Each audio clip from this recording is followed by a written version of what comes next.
Ready.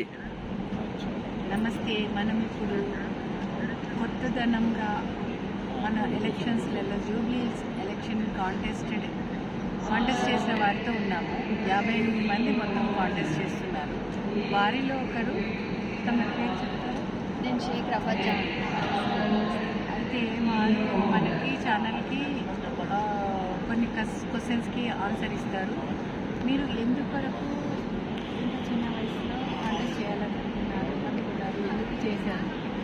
ఇది వయస్సు అని కాదండి, మనము కంటెస్టెంట్ చేస్తున్నామంటే ఇప్పుడున్న వాళ్ళందరూ కూడా ఏ విధంగా జరుగుతుందంటే అంత కమర్షియల్ డబ్బులు తీసుకోవడానికి ప్రజలైనా సరే ప్రజలు కూడా ఒకసారి ఆలోచించాలి. వాళ్ళు ప్రజలు కానీ ఏం చేస్తున్నారు, ఈ పొలిటీషియన్స్ ఎవరైతే ఉన్నారో పార్టీస్ వాళ్ళు డబ్బులు ఇస్తే వీళ్ళు వేస్తూ ఉన్నారు.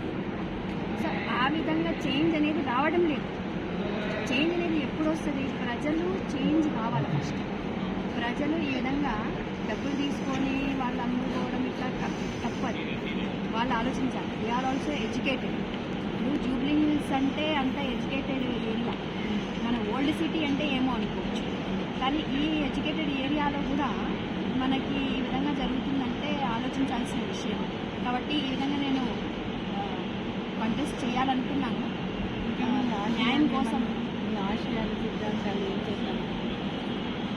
నా ఆశయం ఏమంటే ప్రతి ఒక్క ఇంట్లో కూడా ఒక మంచి జాబ్ ఉండాలని, ఉమెన్స్ కష్టపడదు, ఉమెన్స్ కోసం మంచిగా చేయాలని అనుకున్నాను.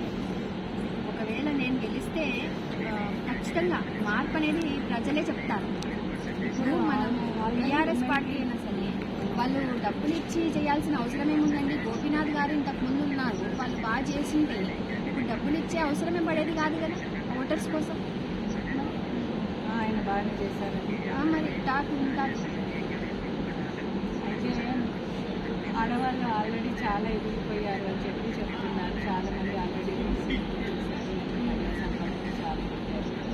మహిళలకి ఇంకా ఏం చేయాల్సినవి ఏం మిగిలి లేవు. వాళ్ళు ఆల్రెడీ మగవాళ్ళని బాధ పెడుతున్నారు. ఇంకా ఎన్నో మహిళలకు అగెన్స్ట్గా వేస్తున్నారు కేసు. అవునవును. ఇంకా ఏం చేస్తారు మరి? అగేనెస్ట్గా మేల్స్ భయపడుతున్నారు వీళ్ళ గురించి, అది కరెక్టే. కానీ ఈ మహిళలకి మనం పవర్ ఇచ్చినాం కాబట్టి వాళ్ళు అట్లా చేస్తున్నారు. ఇప్పుడు వాళ్ళు చేయకుండా ఉండాలంటే ఆ విధంగా మనం కేర్ తీసుకోవాలి వాళ్ళ గురించి.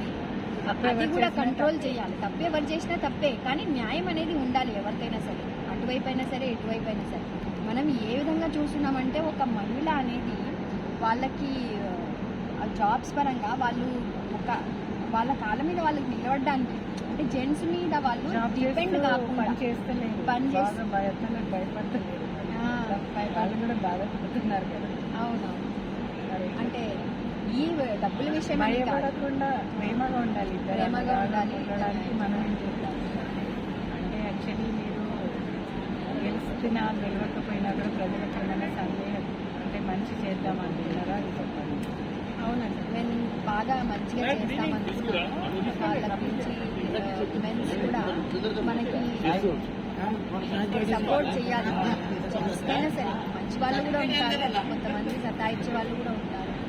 ఆ విధంగా అంటే మ్యాక్సిమం ఉమెన్స్ అట్లా సతాయించే వాళ్ళు అయితే లేరు చెప్పాలంటే. ఉమెన్ అనేది ఒక న్యాయంగా చేసే క్యారెక్టర్ ఎక్కడైతే కూడా ఉన్నారు. ఎక్కడో ఒక చోట ఉన్నారు, ఎక్కువ అయితే లేరు, ఎక్కడో ఒక చోట ఉన్నారు. కానీ మనం చేయాలి న్యాయం అనేది ఎక్కడైనా సరే. ఇప్పుడు జాబ్స్ అనేది ఇప్పించాలి వాళ్ళకి. మీరు జాబ్స్ ఇప్పిస్తారా? జాబ్స్ ఇప్పిస్తాము. మరి ఎడ్యుకేషన్ కూడా స్టూడెంట్స్ కూడా ఎడ్యుకేషన్ సీనియర్ సిటిజన్స్. మళ్ళీ కూడా మా ఛానల్కి, శ్రీవాణి వాణి ఛానల్కి మీరు రావాలి, అన్ని మంచి పనులలో పాల్గొనాలని కోరుకుందాం. Thank you.